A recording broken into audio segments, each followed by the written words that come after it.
কুণাল ঘোষ এবার পৌঁছে গেলেন পার্ক স্ট্রিটে। পার্ক স্ট্রিটের ফুটপাতের ওই দরিদ্র মহিলার পাশে দাঁড়াতে, তার খবর নিতে। আমাদের কুণালদার মনটা কিন্তু খুব বড়, এটা মানতেই হবে। দরিদ্র অসহায় মানুষের পাশে কুণালদা সবসময় দাঁড়ান। দরিদ্র অসহায় মানুষ দেখলে কুণালদার মন কাঁদে।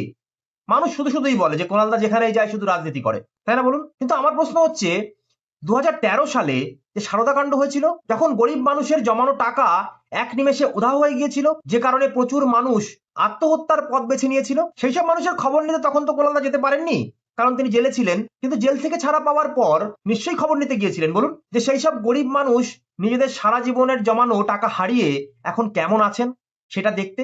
যারা আত্মহত্যা করেছিল তাদের আত্মীয় স্বজনরা স্বজন হারিয়ে তাদের মনের অবস্থা এখন কেমন আছে সেটা দেখতে। যেসব এজেন্টরা সারদার প্রিমিয়াম তুলে নিজেদের সংসার চালাতো, তাদের সংসারটা এখন কেমন ভাবে চলছে সেটা দেখতে নিশ্চয়ই গিয়েছিল, বলুন। কারণ বিষয়টা আমার না ঠিক জানা নেই, আপনার জানা থাকলে কমেন্টে একটু জানাবেন প্লিজ।